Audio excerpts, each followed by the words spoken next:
Guys, Will here with W.T.F Car Reviews, and today we're going to be reviewing this all-new 2023 Mazda CX-50 Turbo. And a huge thanks to Chris and the rest of the management and staff here at Furman Mazda in Brandon, Florida for making this review possible.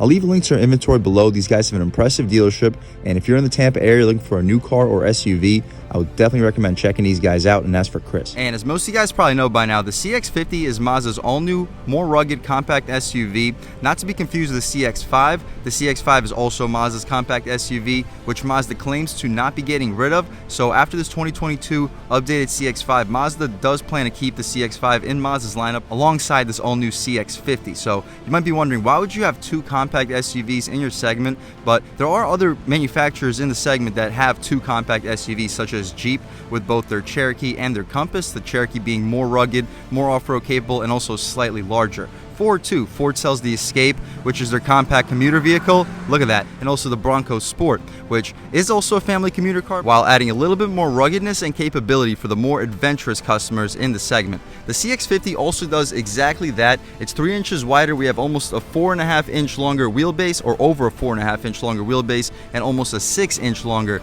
body. Starting around $39,000 for this top-of-the-line turbo trim level. Let's see what we get. So up front, you notice the all-new styling, all-new vehicle in general. We got this beautiful sandstone pearl metallic paint color, and it contrasts that black grille absolutely beautifully. I like how they kept the Mazda badge chrome. We get some yellow markers right above your plastic bumper area. The vents in the corners, they're not completely functional, but they are partially functional. Hopefully I can pick up that airflow for you. The yellow lights, we get some more airflow for their intercooler and radiator right up top. We'll take a step back and get one last look at the front end styling of this 2023 CX-50 Turbo. A lot of plastic cladding. I know a lot of you guys aren't the biggest fans of plastic cladding, but this is supposed to be a more rugged, off-road capable SUV, and the plastic cladding will really help when it comes to rock chips and just scratches in general. But as far as the wheel and tire setup, this is the Turbo with the premium package. We get these beautiful 20-inch black and silver contrasted rims wrapped in Goodyear Eagle Touring all-season tires. Dimensions being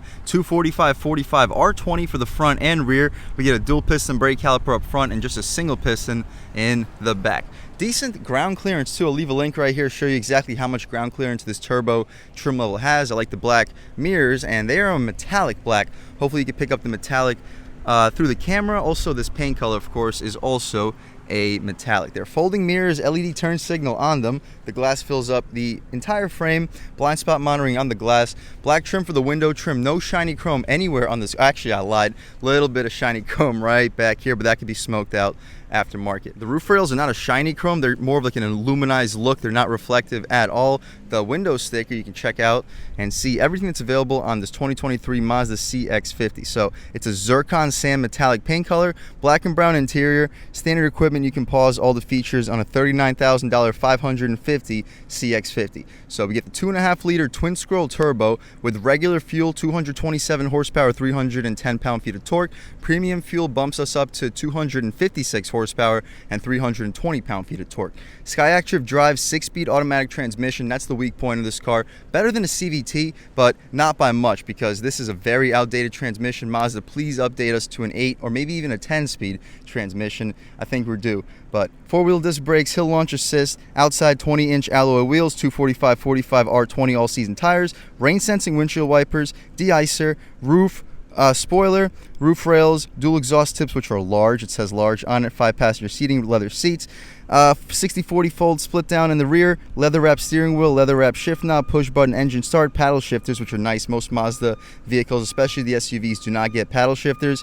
Mazda advanced keyless entry, rear power liftgate, safety and security. You can pause. We get lane departure warning, lane keep assist, blind spot monitoring, rear cross traffic alert, iActive all-wheel drive, electronic power assisted steering, G vectoring control plus, My Drive Sport off road and touring, 3,500 pound towing capacity, which may not sound like a lot, but the CX-5 only can tow with the turbo model 2,000 pounds, so this is almost double the towing. Power sliding glass moonroof, adaptive front lighting system, LED headlamps with auto on and off, LED signature taillights. You can pause, take a look at all of those. 10.25 color inch center display, multifunction commander control, Mazda connected services, wireless Apple CarPlay and Android Auto, black metal trim inserts, carpeted floor mats. After all these standard features, total price sitting at $39,550. The only options on this car is this $400 zircon sand metallic Paint color, after a $1,225 destination charge, total price sitting at $41,170. Smart access for the driver and the front passenger, no smart access out rear.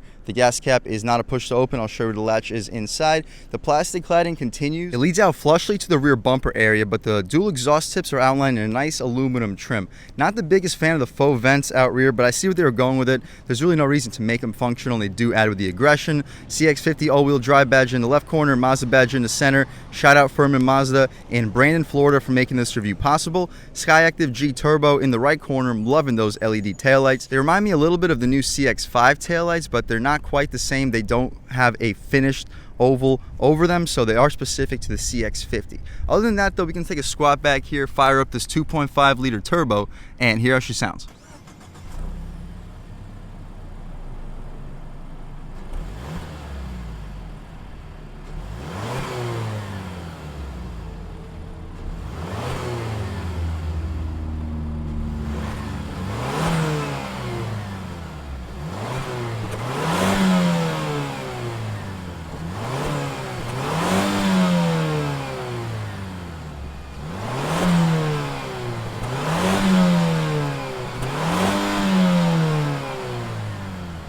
Alright guys, that was the sound of a 2.5 liter twin scroll turbo sold by Mazda for this all new 2023 CX-50. Huge thumbs up for the struts, making it really easy to access this hood. We get the Skyactiv G Turbo badging on it and a Mazda badge, as well as some like cups for the oil, so you don't have to really worry about spilling it when you're changing your own oil, or when anybody's changing the oil for that matter. The battery's on the driver's side, not the best for weight balance, but it's nice that the motor's pushed to the left. And speaking of the motor, we're cranking out 256 horsepower on premium fuel, 320 pound-feet of torque also on premium fuel. On regular, those numbers drop to 227 and 310. I'm liking the strut tower brace. Connecting the two strut towers together should really help when it comes to handling. Nothing in front of the radiator, but we'll see once we take it out for a drive. This vehicle handles really well for an SUV. We can shut this hood right up. The paint is really hot, which is surprising for such a bright paint color, but it's about 100 degrees right now in Tampa, Florida. You'll see once you check out the thermometer, so everything is hot. But one more look at the front end styling. It is beautiful. I'm loving those daytime runners. We'll take a squat back here. Hopefully you guys can pick them up a little bit better. But as far as the interior, the exterior is absolutely gorgeous, but the interior is also nothing to scoff at, because once we step inside, you'll see the top portion is all soft touch. We get stitching for the center, orange contrast, gushy soft for the armrest. We get this soft leather trim for the center, auto one touch for all four, power folding mirrors, four-way adjustable aluminum door handle, and we get a ton of storage beneath. Easily fitting a foot long. You'll fit a 20-ounce bottle right next to it. Two Bose speakers on the door panel too. No nameplate stepping inside. The seats are beautiful. They're heated and ventilated. Orange, brownish, tannish, whatever you like to call it, contrast stitching, perforated leather in the center, and they are very comfortable. Taking a step inside, we'll check out this interior in general, and as I promised you, it is an even 100 degrees today in Tampa, Florida. It is a hot one. My camera is overheated twice already, but carrying on, the steering wheel, very similar to the CX-5. It's pretty thick, not the thickest, but the 10-2 bolstering notch is nice. 9-3 fits your hands perfectly. It's not flat bottom, but not the biggest deal because it's still a nice steering wheel. Mazda badge in the center, rubberized horn area. The horn, aggressive sounding horn, people should definitely be getting out of your way. Volume, skip, voice commands, you can hang up your phone calls, info, cruise control. We have dynamic radar cruise control. You can adjust it over here. Paddle shifters, which is an appreciated feature. I haven't seen paddle shifters on a whole lot of Mazda vehicles. The gauge display, you can check it out. It's kind of old school. We get about a 6,200 RPM tach, 160 mile an hour for the speedometer, fuel and coolant on the right. This is adjustable by pressing this info button. So now we have a full stock for the speedometer. Press it one more time, you get the drive information. You can check out your advanced safety features, and right back where we started. So my personal favorite to look at all times would just be this full stock. You can let me know in the comments section what you guys prefer. To the left, auto headlamps with auto high beams, auto rain sensing wipers too. That's an appreciated feature for a SUV under a $40,000 base price. 360 traction control, and you can turn off your start stop. Tailgate release, memory seats, two-person memory seats. You can get a good look at your pedals. Tilt and telescoping steering wheel. It's not a power tilt, but really wouldn't be expected. The dashboard is all a soft touch material. 10.25 inch touchscreen, leather stitching for the center, and it is soft gushy leather. We'll turn this air down by one so you guys can hear a little bit better. And as far as this touchscreen, Hopefully you guys can check it out. The way that Mazda does it, how it cuts in to the dashboard, it's kind of bad with glare. It is a sunny day right now. It's about 3 o'clock, so the sun's kind of 3:30, so the sun's kind of over our heads, but not over our heads to the point where the glare should be this bad. So it is not a touchscreen, it's adjustable thanks to this dial. So we're looking at communication, navigation, settings, entertainment, and information. The navigation SD card is not installed. It's about a $500 option from Mazda, but I shouldn't be telling you this, but I'm going to tell you anyway. Go on Amazon. You can find a SD card on Amazon for about 50-60 bucks. You plug it in overnight in your CX-5 or CX-50, and within overnight you start driving a little bit and it'll calibrate to your system, and you'll have navigation for 50 bucks instead of 500. Hopefully Mazda doesn't get mad at me for letting you guys know that, but if anything, the customer should be mad at them for charging 500 bucks for a $50 SD card. But anyway, we can hop out of here. We can take a look at the navigation, settings, communication, entertainment, and information. The overall settings, we can scroll right through them real quick. In-vehicle display, sound settings, it's your base, treble, safety, vehicle, connectivity, and system. Vehicle settings include door locks, exterior lighting, interior lighting, rain sensing wipers, which you could disable for one reason or another, and the automatic folding side mirrors when you lock your car, you can also disable. Turn signals. Not quite sure what you would do with the turn signals. Let's see actually that. So you can 3 flash or turn signal indicator volume. So that's interesting. We'll leave it right back to the factory settings. Rear window defogger to press this home button and we return to the home screen. My personal favorite to look at all times would probably just be whatever it leaves us at. Anyway, down here, dual zone automatic climate control, heated and ventilated seats, heated steering wheel, engine start stop. We'll zoom back out so you guys can get a better view of this interior. The air vents, we get 3 of them in the front seats. It's rare to see 3. Well, it's usually see 3, but 2 of them are usually facing the center, whereas here you have 2 facing the driver and 2 directly facing the passenger. Pretty interesting and smart design. The materials down here are just some hard plastic. 12 volt, not the worst spot for one. No wireless charging pad. It would be nice to see a wireless charging pad with an SUV that's starting around 40,000 bucks. 2 cup holders with the flappy things, good spot to keep your drinks in place. The gear selector controls your outdated 6-speed automatic transmission. Backup camera, actually great resolution. It's unfortunate that we can't have access to the entire screen, but the resolution is great. We get guidance lines, no trajectory, and no 360 camera. The manual shift controls, if you don't want to use your paddle shifters, you can upshift and downshift in the proper directions. Drive mode select. We have off-road, normal, and sport mode. We'll start the review off in normal, transition into sport, and just see what the differences are. Electronic parking brake, auto hold, dial that controls your infotainment cluster, volume and skip, perfect spot for your passengers to be able to access it, and your favorites. The materials for your knees will often hit are hard plastic, which is odd because the CX-5 actually has some softer materials here, and the center cubby is super soft for the center console. You can open it up by pushing these buttons. The space is decent. You could probably fit a 12-pack in here. I would be surprised if you fit anything more than that. 2 USB ports as well. We can shut this thing up. Check out the glove box. It is damped, not lined with felt. We get a 2-tier glove box. I would expect you to fit between 20 and 25 license plates. The 2-tier will make it tough to fit any shoes in here, but still plenty for car accessories. Auto dimming rear view mirror. It's almost frameless. I'll call it a frameless. I don't see a whole lot of frame. 3 garage home link settings underneath. Interior lighting is LED. Sunglass holder. And we get a panoramic moonroof. So we slide open the shade. So the CX-5 does not get a panoramic moonroof. The CX-5 just gets a sunroof. So this is an upgrade that you would get for the CX-50. You can open up the panoramic. See how far it goes. Probably goes a little further than that. No, that's as far as it goes. Are you kidding me? So yeah. So although we get the panoramic moonroof, it doesn't exactly open very far. We can poke our way out of here. It is a hot day in Tampa, Florida. It's sunny, 100 degrees, and pretty humid. We can shut the sunroof up. We'll leave the shade open so when we hop out back, you can see how much light is brought into the cabin.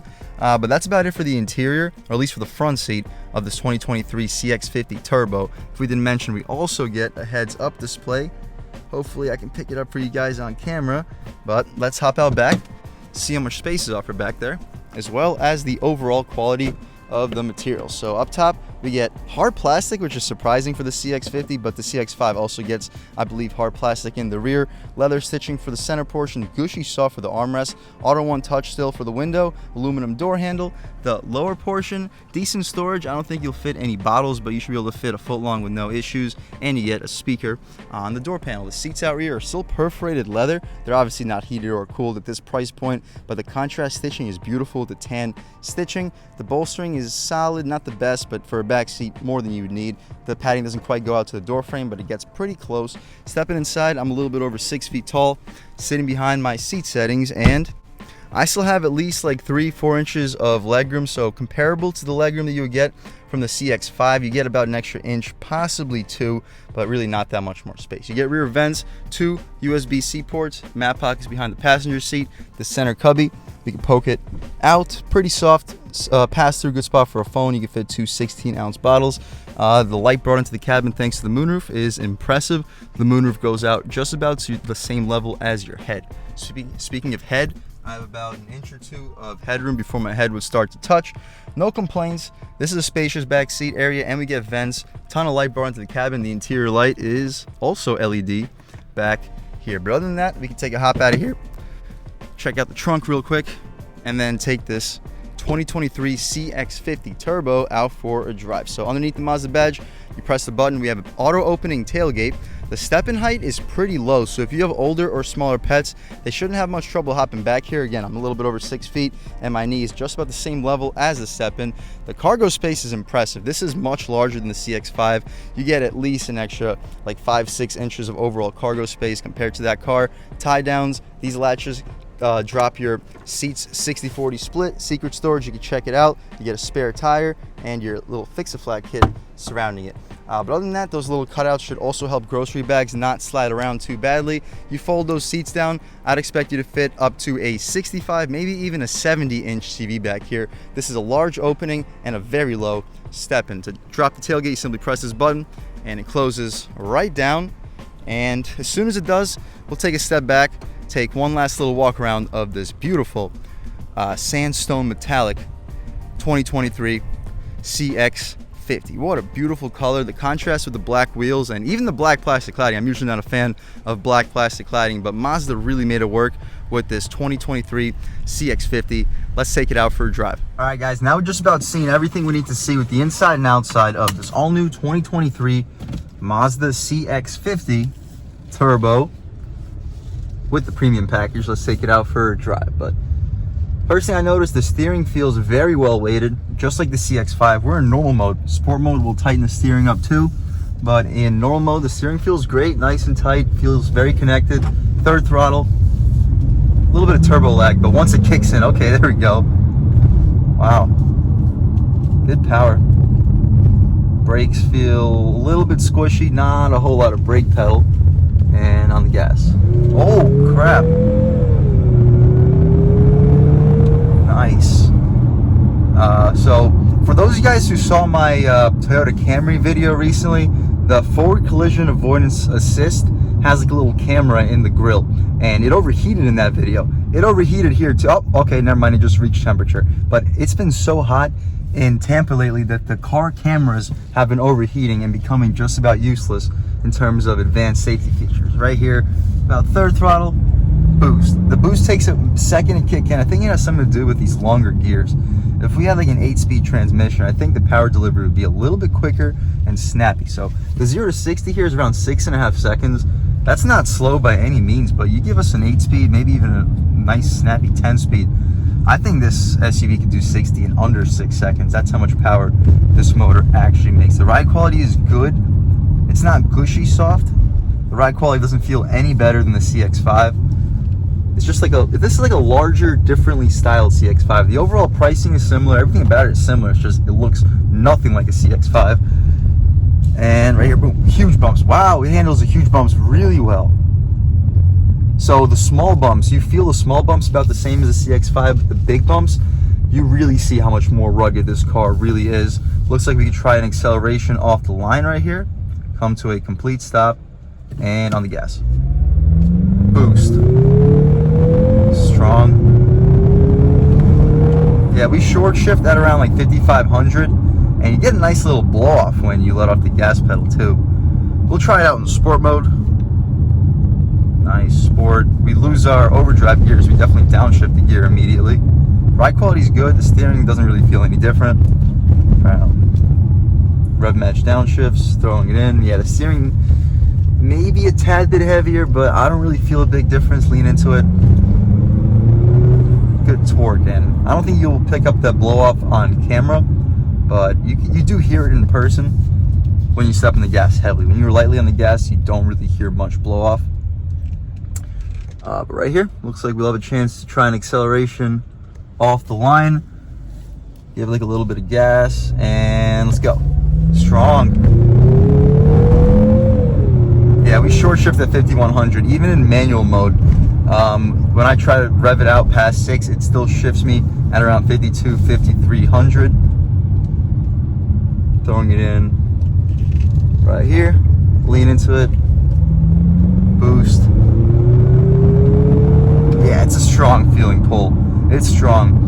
But again, I'll say it 1,000 times, it could be so much better if we had a better transmission. The transmission holds this car back. I understand it's a sub $40,000 premium rugged SUV, and a lot of the customers won't really care about the transmission as long as the power is being built. But for enthusiasts, I think that you would agree with me that you would wish to have a little bit of a snappier, maybe an 8-speed transmission. But overall, sport mode, the gas pedal is noticeably more sensitive. The steering doesn't really change a whole lot though. Definitely feels comparable. Maybe it has a little bit more weight to it. I'm just not exactly feeling it. So throwing it in one more time, a little faster than we should. The body roll is composed. Wow. Well, I guess can't blame him. He had no way of seeing me. But okay, one more time on the gas. Nice. Okay, and I hope you hear that blow off. I definitely hear it. And sport mode, we're holding the revs. I personally recommend just leaving it in normal mode, because honestly the differences between normal and sport aren't exactly very drastic. The steering feels about the same. The gas pedal feels a little bit more sensitive in sport, I won't lie, but you'll get better fuel economy in normal mode, so I would recommend just leaving it in normal. You can still feel the power perfectly fine. The steering feels sharp and direct. But as soon as we get the chance, we'll take a step out onto this multiple lane highway, and I'll catch back with you in 1 second. Never mind, looks like we have the chance. Stepping out right here on the gas. Yeah.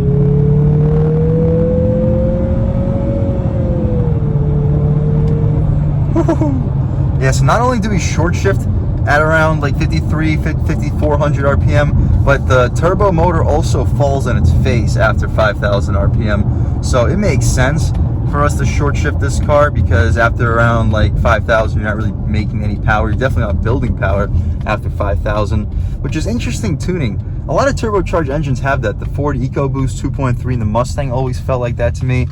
But there's other manufacturers like BMW. They can make a turbo engine and it never feels like it's falling on its face. Right here. Yeah. Yeah, it falls on its face heavy after 5,000 RPM. But other than that, this is an impressive SUV, guys. For the money, you're getting all the luxury you could possibly want. 0 to 60 in about 6.5 seconds. That's quicker than anybody could possibly want or need. It's more than a second quicker than the standard 2.5 CX-50. So if you're looking for a quick, premium, luxury SUV that you can take off-roading if you need to, you can take it on fishing trips, hunting trips, whatnot, and also get good fuel economy, I would definitely recommend checking out the all-new CX-50. The styling is beautiful.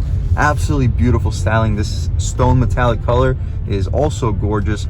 This is the color that I would personally go for, and if I was buying a CX-50, I would go for the turbo, because it's a little bit large of an SUV to have less than 200 horsepower. But again, if you're looking for a premium level spacious SUV with a decent amount of power and decent fuel economy, I would definitely recommend going with the 2023 CX-50. And huge thanks to Chris and the rest of the management and staff here at Furman Mazda in Brandon, Florida for making this review possible. These guys have an impressive dealership. I'll leave a link to their inventory below. And if you're in the Tampa area looking for a new car or SUV, I would definitely recommend checking these guys out. And I'm not just saying that. My grandpa a couple months ago actually bought his new CX-5 from these guys, and he got a great deal. He got more money than he was expecting on trade-in, of course, given the current situation, but he actually got below MSRP on the actual car. So I'm telling you, if you're looking for a new car or SUV, check these guys out. Ask for Chris. And huge thanks for all you guys for watching. I had a great time making this video. If you're new to the channel, please subscribe. If you've already subscribed, thank you so much. You guys know I have endless gratitude for all subscribers. The channel is just not possible without you guys, and I really appreciate the constant support. But again, if you haven't subscribed yet, please subscribe. Leave a like too. It really helps me out, the YouTube algorithm. That's how these videos get promoted to new people. Leave a comment. Let me know what you like. Let me know what you don't like. Leave a comment. Let me know if there's any cars or trucks you want to see reviewed in this channel too. Let me know what the trim levels are, and I'll try to get those videos for you ASAP. But other than that, again, thank you guys so much for watching, and I hope all of you have a great day.